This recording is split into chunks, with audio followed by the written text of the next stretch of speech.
Hey friends, I'm Botwan. Welcome to our Dopinger YouTube channel.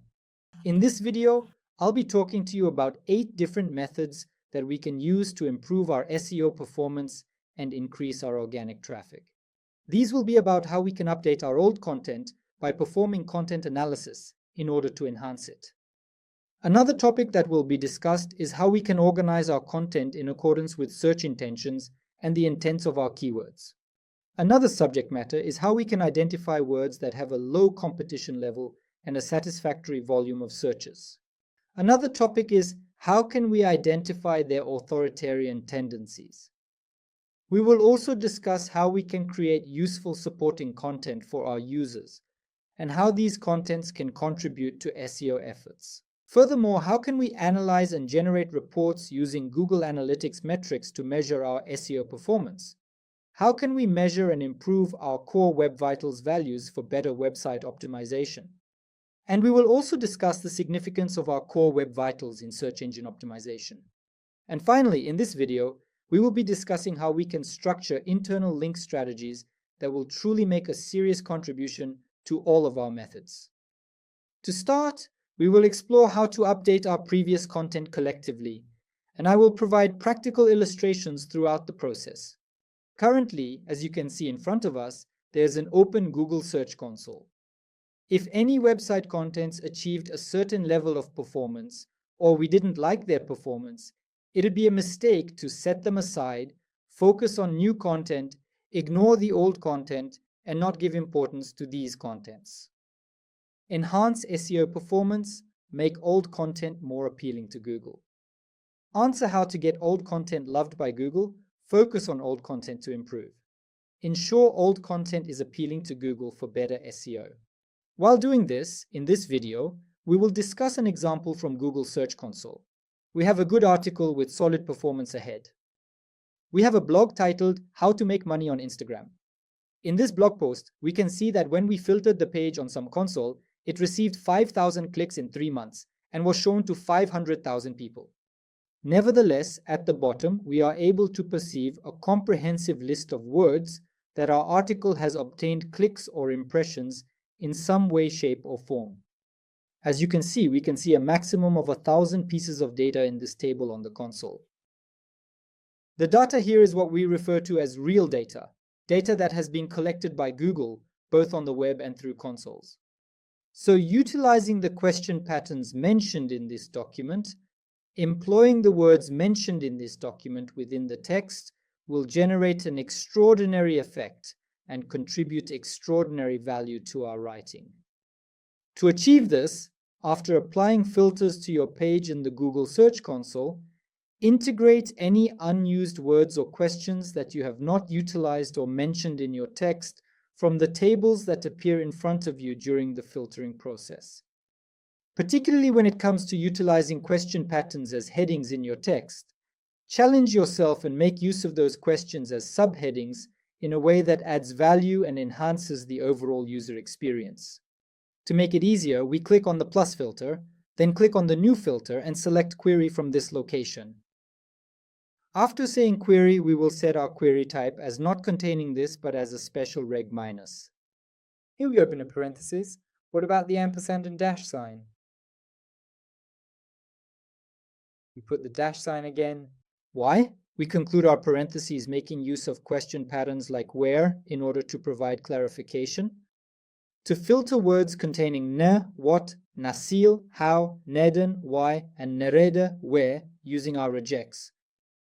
After doing this, when we apply, the data containing these 4 words will be below in our console and will greet us. In this context, if we haven't used any of these in the text, it can be the title or it can be the word. If we haven't used these before, we'll need to integrate them into our writing. Here you must inquire. This word somehow gained visibility in Google Console, but is it relevant to my writing? If it's relevant, how can I use it? We must ask ourselves. As you can see, there are many questions. Some of these questions might be very similar to each other. Some of them might actually be questions that you have never noticed before. So make sure to integrate these into your writings, no doubt about it. This is a really important issue, a topic that can contribute more to you from new content. So don't hesitate to update your old content, no doubt about it. Analyze your competitors, make use of console data, and make sure to keep your old content up to date by constantly adding to it, striving to make it as flawless as possible. These will be used to contribute to the user, adding value. Factor in the category for cruciality. After finishing our first task, we move to our second vital method. What was our second vital method? The concept behind it was to organize our content based on search intent, or to present it in that particular way. Now envision composing content regarding a block category, a block content, or a service. When you write this content, you will have target keywords in mind. We categorize these target words as keywords based on their intent. What are these? Info retrieval, browsing, purchasing, and commercial search intentions. We refer to these as user search internet. Therefore, what is the purpose of the user searching for the keyword? The blog posts we create are generally applicable to all projects. They align with intentions such as meeting information needs or fulfilling commercial objectives effectively and efficiently. So, queries containing words like what is, how to, comparisons, lists, etc. will generally be specific to these intentions. When creating content, it is vital to organize it as a legacy by considering these intentions for long-term impact and relevance. If you're going to create a blog about the top video editing programs, you definitely need to utilize a list in this particular case. If you're answering a query like how to do it or how to earn, using a step-by-step explanation method here will be beneficial for you. However, it will be really important for you to have paragraphs here that you can directly convey the complete answer to the question if you have a block content that you have designed to answer the question ending with nadir or what is. That's why when updating your old content and creating new content, you absolutely need to first ask yourself which search intent I am targeting with this query and how can I accurately reflect the search intent of this content in my writing strategy, approach, and implementation.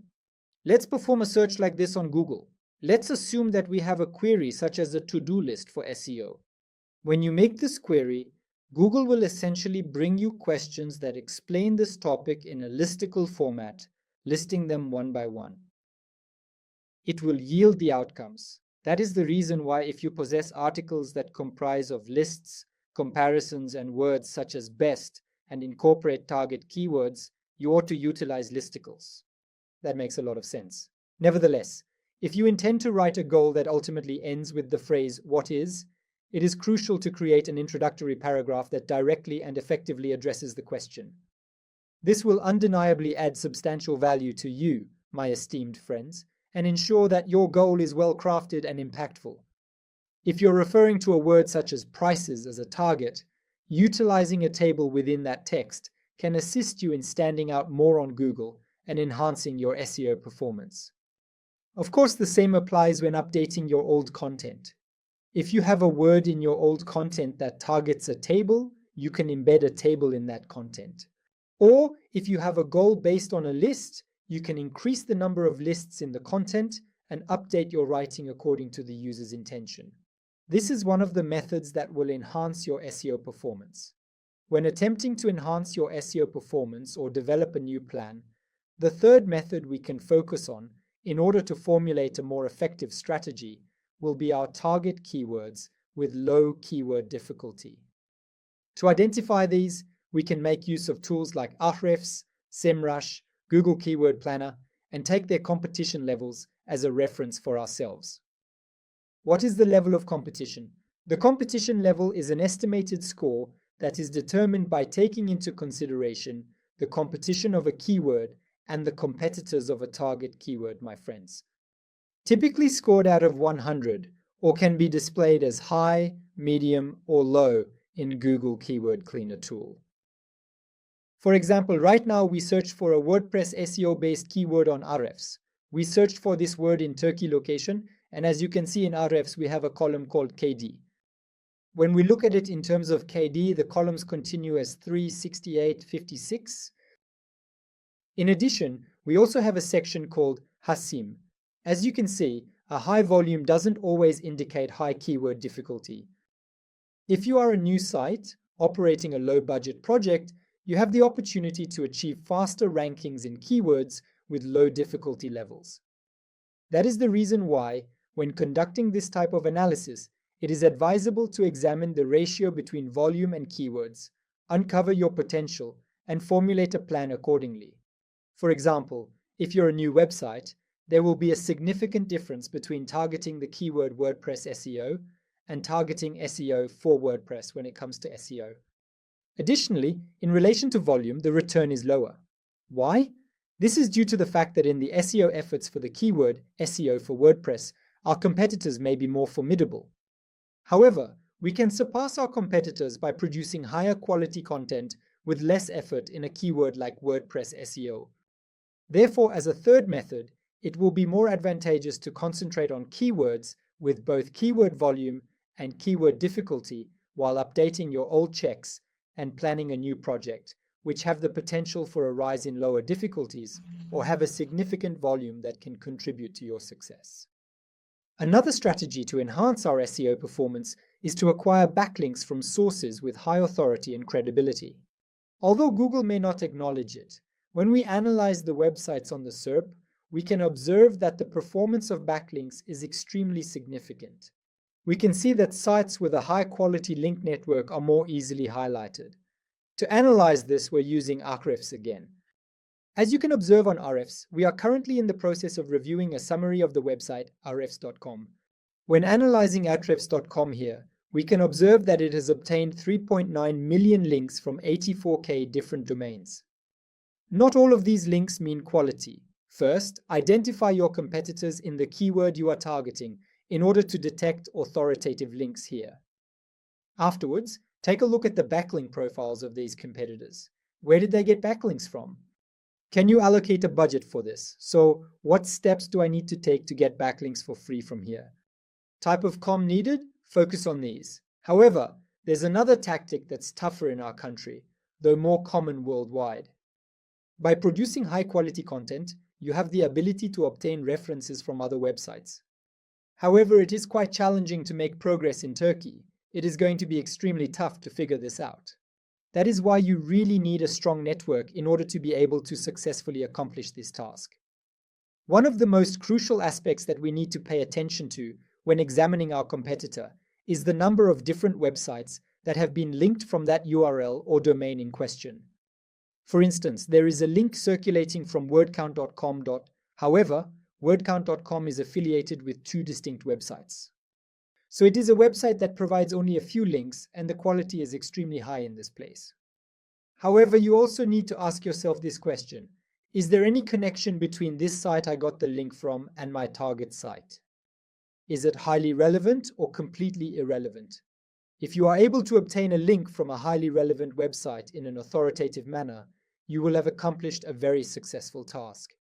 To analyze this, you can utilize tools such as Edgeless, SEMrush, or conduct research on Google using your website name and your competitor's website name to identify their link networks and gain valuable insights into their strategies and backlink profiles.